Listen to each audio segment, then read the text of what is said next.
Hola y damos la bienvenida a una nueva inmersión profunda.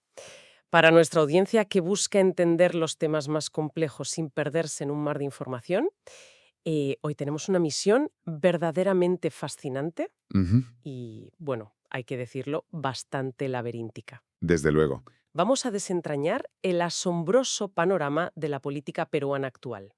Y para hacerlo, hemos recopilado una pila de fuentes recientísimas. Todas de este mismo mes, de febrero de 2026. Exacto. Tenemos artículos muy detallados de The Guardian, crónicas políticas exhaustivas de diarios locales y perfiles biográficos del hombre que acaba de convertirse, contra todo pronóstico, en el centro de todas las miradas. Así es un tema complejo, lleno de aristas y matices.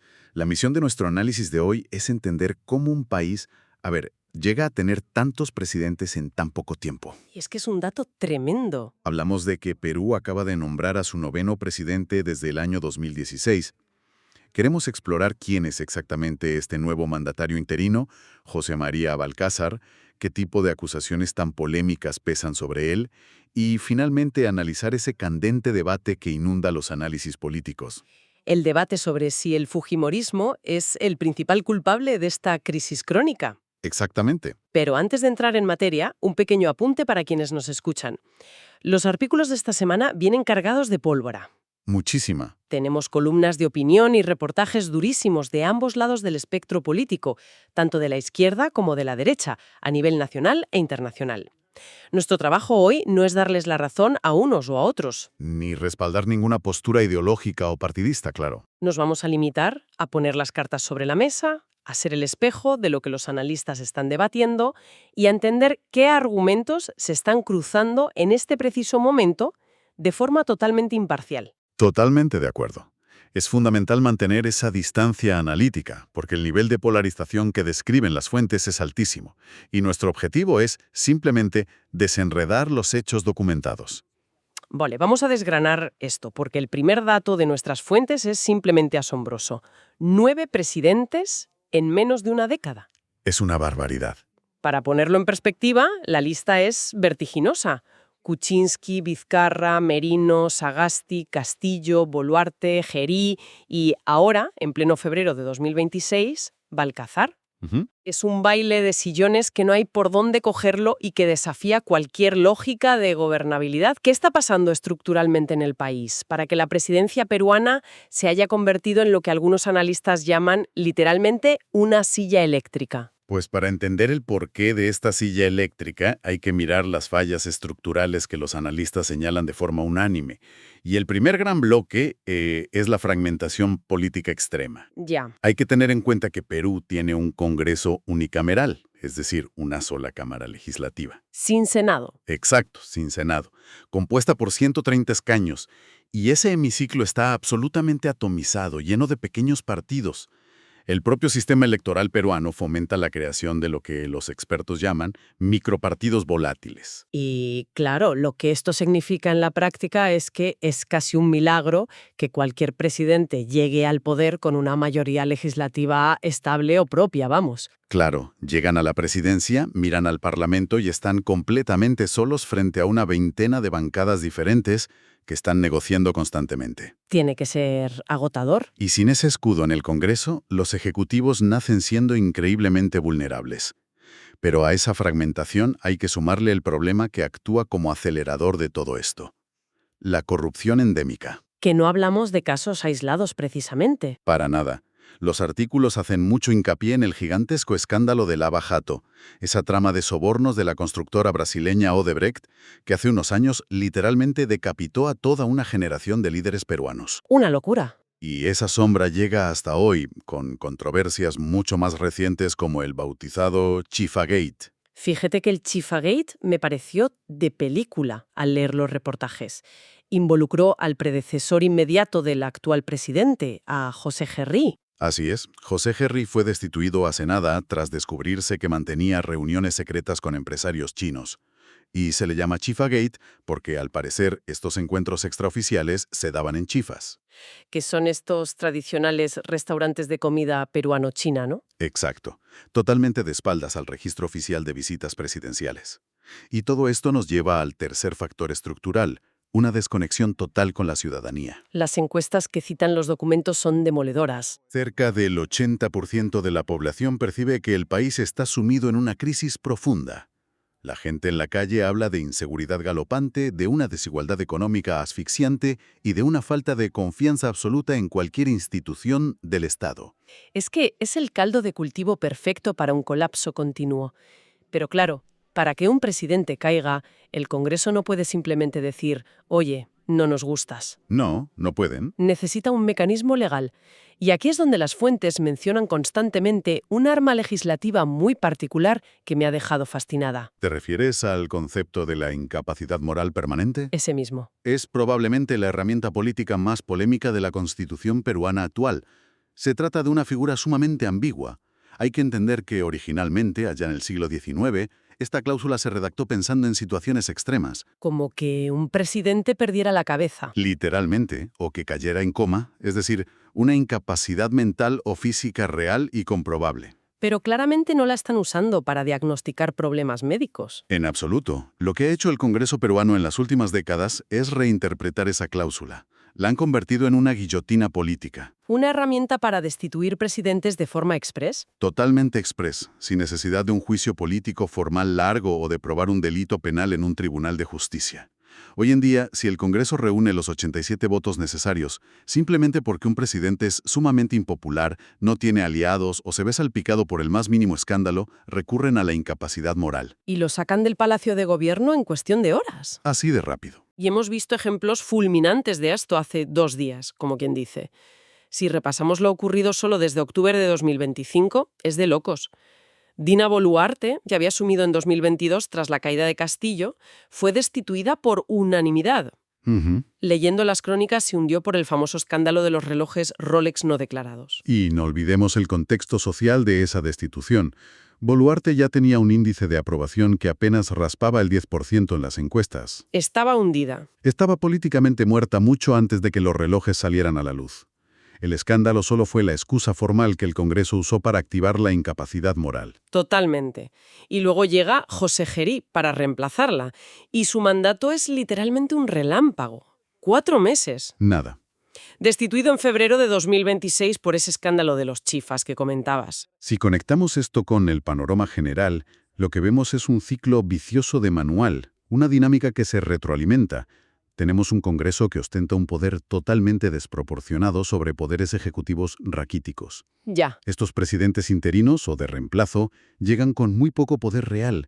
Son incapaces de implementar reformas profundas porque no tienen el peso político para hacerlo, y al mínimo tropiezo, o cuando al Parlamento le conviene por mero cálculo electoral, son removidos. Y paradójicamente, esta constante limpieza presidencial no soluciona nada. Al contrario, alimenta aún más la inestabilidad institucional y el cabreo monumental de la calle. Lo cual nos lleva directamente al momento actual y al 9º nombre de esta interminable lista.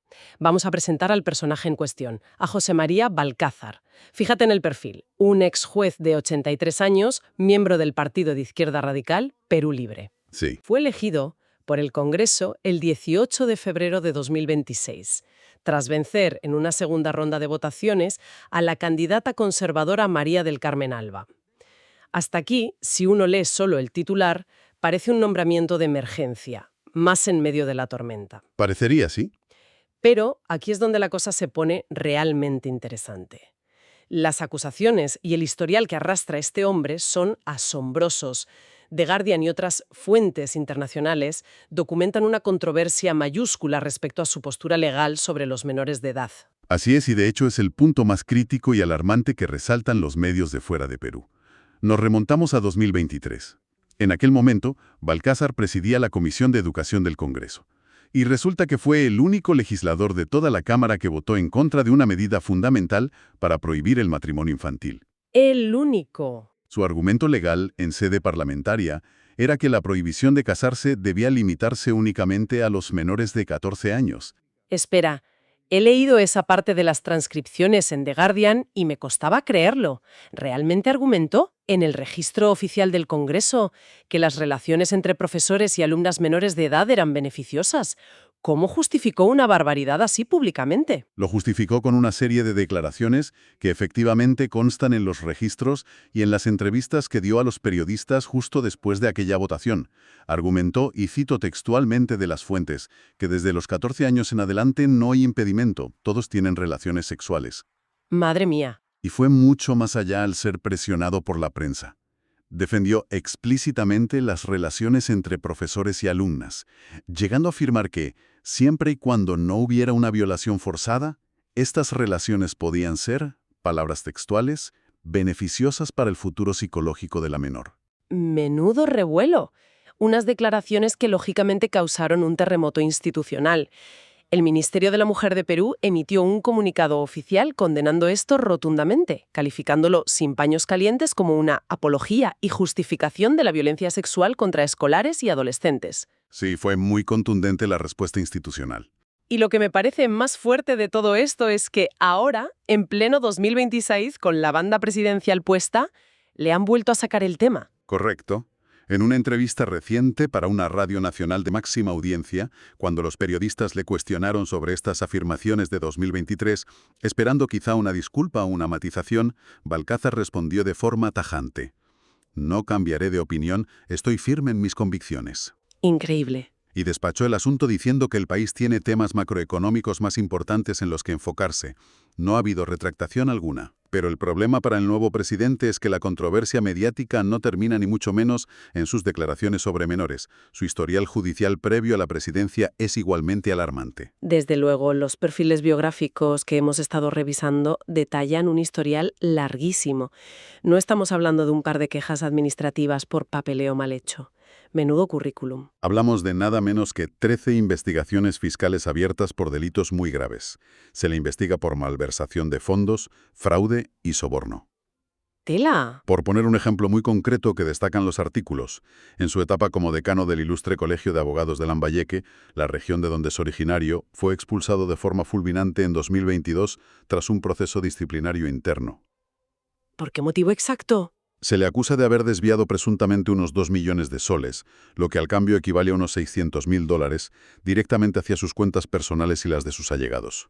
¡Madre mía! ¡2 millones! Y si miramos más atrás, en su etapa anterior como juez supremo provisional en la década de los 2000, su trayectoria estuvo plagada de puntos oscuros. Sí, leí que anuló sentencias de forma irregular e incluso liberó a personas fuertemente vinculadas a redes de corrupción, aplicando normativas que luego se demostraron inconstitucionales. Exactamente. Por esas acciones fue suspendido temporalmente de sus funciones. Y finalmente, el entonces Consejo Nacional de la Magistratura rechazó su ratificación definitiva como juez supremo, citando precisamente su abultado historial disciplinario y sus serias deficiencias jurídicas. Y las acusaciones de nepotismo, claro. Sí, también enfrenta acusaciones recientes de nepotismo, como supuestamente haber utilizado sus influencias en el Parlamento para que su nuera consiguiera un puesto muy bien remunerado en el Ministerio Público. Esto plantea una pregunta importante, que supongo que es la misma que se hace cualquiera al escuchar esto. ¿Cómo un perfil con semejante mochila, con acusaciones de corrupción de ese calibre y posturas públicas tan indefendibles sobre menores de edad, logra conseguir los 64 votos necesarios en un Congreso tan fragmentado para convertirse en el presidente interino del país? La respuesta a ese aparente misterio se encuentra en el más puro y duro pragmatismo político. Hay que mirar el calendario. Faltan muy pocos meses para las elecciones generales que están programadas para el 12 de abril de 2026. Están a la vuelta de la esquina. Los analistas políticos indican que el nombramiento de Balcázar es el fruto de unas alianzas tácticas, casi contra natura, y muy transitorias dentro del hemiciclo. Diferentes facciones, incluyendo a partidos de centro y de extrema derecha, que en teoría son sus rivales ideológicos, acordaron poner a Balcázar al frente porque lo ven como una figura de transición perfecta para mantener el status quo. Claro, puro cálculo político. Necesitan a alguien que no mueva demasiado el barco. Precisamente. La idea de estas bancadas es tener a un hombre de 83 años que simplemente cuide la silla presidencial hasta el traspaso de poder en julio de 2026, sin hacer grandes reformas institucionales, sin tocar el modelo macroeconómico y permitiendo que los partidos se preparen financiera y estratégicamente para la verdadera batalla electoral de abril. Lo que nos obliga a mirar de cerca al partido que respalda y cobija a este nuevo presidente. Y ahí es donde entra Perú Libre, que es un partido que francamente desafía las etiquetas políticas tradicionales. Nuestras fuentes le dedican un análisis muy profundo y entender a esta formación es fundamental para encajar las piezas de este rompecabezas. Es clave, sí. Es un partido fundado en 2008 en la región andina de Junín por Vladimir Cerrón, un líder que, por cierto, como señalan las crónicas, actualmente se encuentra prófugo de la justicia por una condena de corrupción y sigue tuiteando y dirigiendo el partido desde la clandestinidad. Perú Libre es un fenómeno fascinante desde el punto de vista politológico. Si lee sus estatutos fundacionales, se definen de forma cristalina como una organización de izquierda socialista, abiertamente marxista-leninista. Su retórica pública es fuertemente antineoliberal, atacan constantemente lo que ellos llaman la izquierda caviar. Que sería la izquierda urbana, académica o progresista de Lima. Exactamente, y se erigen como la verdadera voz del Perú profundo, de las zonas rurales, agrarias y provincianas olvidadas por la capital. Además, en política exterior, no esconden sus simpatías por regímenes como los de Venezuela o Cuba. Hasta ahí, si nos quedamos con el manual, suena como un partido de izquierda radical tradicional, de corte clásico. Pero la contradicción que señalan los documentos es enorme, casi cómica, cuando miramos sus políticas sociales y cómo votan realmente en el Congreso. Ahí radica la gran paradoja ideológica de Perú Libre. Y lo fascinante aquí no es solo la contradicción en sí, sino lo que nos dice sobre la fractura de Perú. Perú Libre representa un sector andino y rural donde la religión, la iglesia evangélica o católica y las costumbres tradicionales pesan muchísimo más que las teorías de género urbanas. Y eso crea una mezcla muy peculiar. Una extraña amalgama. Defienden una economía intervencionista de extrema izquierda, pero mantienen una moral ultraconservadora. En la práctica parlamentaria, se oponen de forma militante al enfoque de género en la educación pública, rechazan frontalmente el matrimonio igualitario, combaten cualquier intento de despenalizar el aborto e incluso votan en contra de la eutanasia. Y lo más desconcertante para la prensa extranjera no es solo esa mezcla de marxismo y conservadurismo, sino su comportamiento a la hora de pactar en el Parlamento, porque hacen unos acuerdos de supervivencia que tienen tela. Es un pragmatismo llevado al extremo. A pesar de su encendida retórica revolucionaria y de sus promesas constantes en las plazas públicas de liberar de prisión al expresidente Pedro Castillo, Perú Libre ha formado unas alianzas en el Congreso que parecen ciencia ficción, con partidos de extrema derecha. Hablamos de bancadas que, sobre el papel, deberían ser sus enemigos acérrimos. Enemigos íntimos que de repente votan juntos. Exacto. Han votado en bloque, uniendo a la extrema izquierda y a la extrema derecha para destituir a figuras institucionales incómodas, para desmantelar organismos del sistema judicial que investigaban a líderes de ambos bandos y en general para proteger intereses comunes de supervivencia frente al Ministerio Público. Y Balcázar encaja perfectamente ahí. Balcázar es visto por los analistas como el resultado perfecto, la encarnación de esta dinámica. Un hombre que milita en la izquierda radical, pero que llega a la presidencia aupado por votos de todo el espectro conservador, simplemente para garantizar que nada cambie antes de las elecciones. Es como si la ideología fuera un simple traje que se quitan y se ponen, pasando a un segundo plano frente al control institucional. Ahora bien, hay otra pieza gigante en este tablero de ajedrez. En todas las crónicas políticas, internacionales y artículos locales que hemos repasado, hay una gran pregunta que se hacen constantemente los analistas. Si Keiko Fujimori nunca ha sido presidenta del país y de hecho nunca ha ocupado un cargo ejecutivo directo recientemente, ¿por qué gran parte de los observadores la señalan recurrentemente como la mayor responsable de esta inestabilidad crónica? Es uno de los debates más intensos y presentes en los documentos. Pero antes de seguir, recordemos a quienes nos escuchan nuestra advertencia del principio. Aquí solo exponemos los argumentos de los analistas, sin posicionarnos a favor ni en contra de la figura de Fujimori. Por supuesto. El argumento central que vemos en los reportajes de fondo señala a la estrategia política adoptada por Fuerza Popular, el partido liderado por Keiko Fujimori, como el origen del caos actual.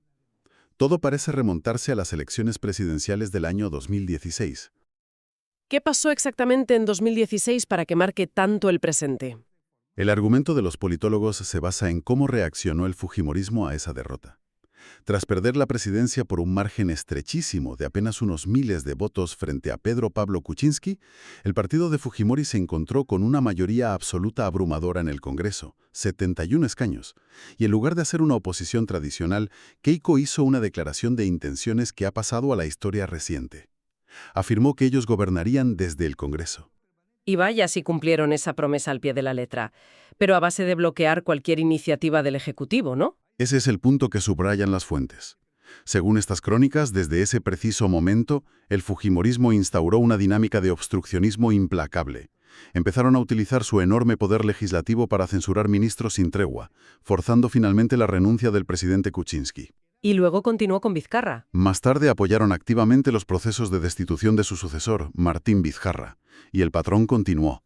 En las elecciones de 2021, cuando Keiko perdió nuevamente en segunda vuelta, esta vez contra el líder sindical Pedro Castillo, su partido alegó de inmediato un fraude electoral masivo sin presentar pruebas sustanciales que lo respaldaran.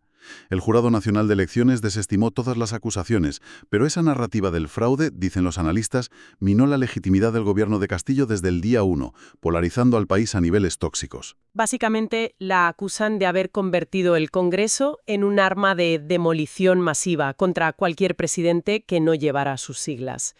Pero siendo rigurosos con lo que dicen nuestras fuentes, también ofrecen un contrapeso a esta teoría. Sería muy simplista y un error garrafal decir que ella o su partido son los únicos culpables de todo este desastre institucional, ¿verdad? Sin duda, el contrapeso a ese argumento es fundamental para entender la foto completa, y los buenos análisis en nuestras fuentes lo dejan muy claro. La crisis peruana es innegablemente multifacética. Por poner un ejemplo obvio, la caída de Pedro Castillo a finales de 2022 fue provocada exclusivamente por su propio intento ilegal de dar un autogolpe de Estado al anunciar por televisión la disolución del Congreso fuera de los márgenes constitucionales. Y la corrupción generalizada que ya hemos comentado. Además, como ya hemos visto con los casos del propio Balcázar o de Geri, la corrupción es un cáncer transversal que afecta a absolutamente todos los bandos: izquierda, derecha y centro. Y por supuesto está el sistema electoral que mencionamos al principio, que promueve la aparición de micropartidos e impide mayorías estables de forma natural. Es decir, hay culpas y responsabilidades repartidas por todo el espectro político. Ningún bando sale limpio en estos reportajes. Exactamente.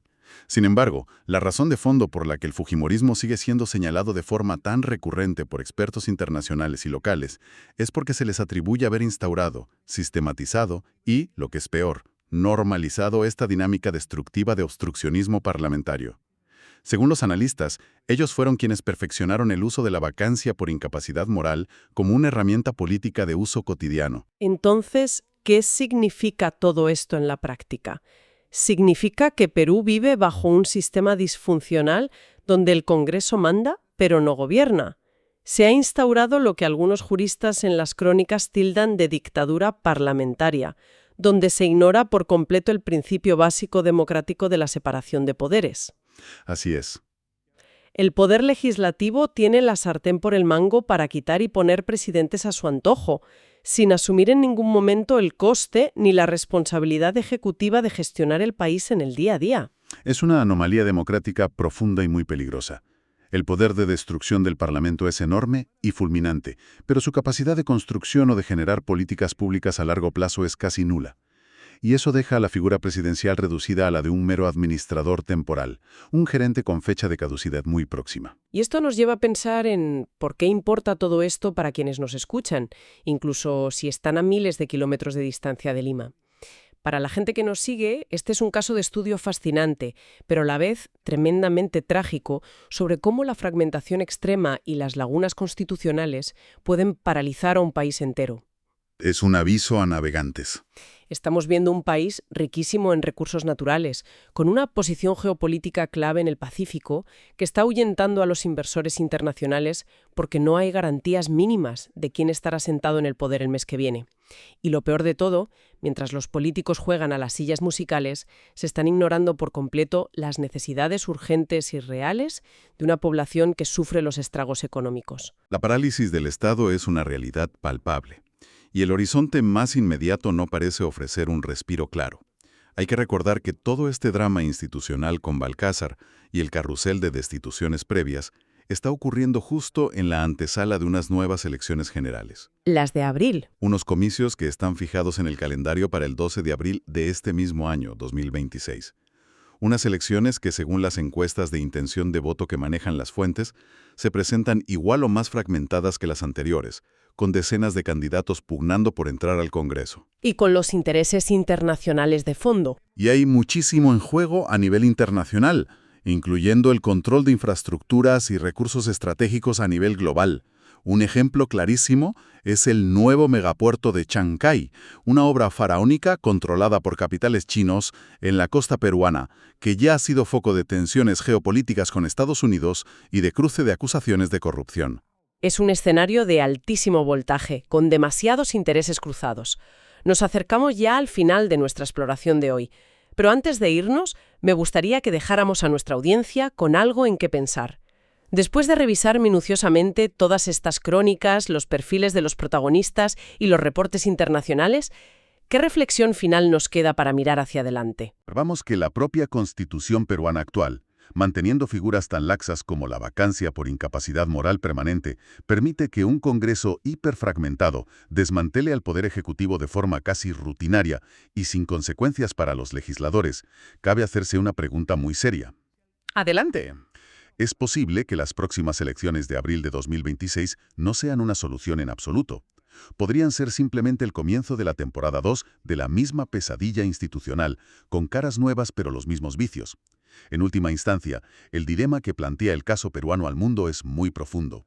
¿Se puede realmente salvar una democracia usando exactamente las mismas reglas de juego que la están destruyendo desde dentro? Madre mía, una pregunta tremenda para reflexionar. ¿Basta con cambiar a los jugadores si el tablero sigue estando completamente roto? Con esa gran interrogante en el aire, despedimos el análisis de hoy. Para la gente que nos acompaña siempre, esperamos que esta inmersión profunda haya aportado algo de luz y claridad a un panorama verdaderamente laberíntico. Como siempre, animamos a nuestra audiencia a seguir leyendo, a contrastar información y a no dejar nunca de cuestionar el status quo. Hasta la próxima exploración.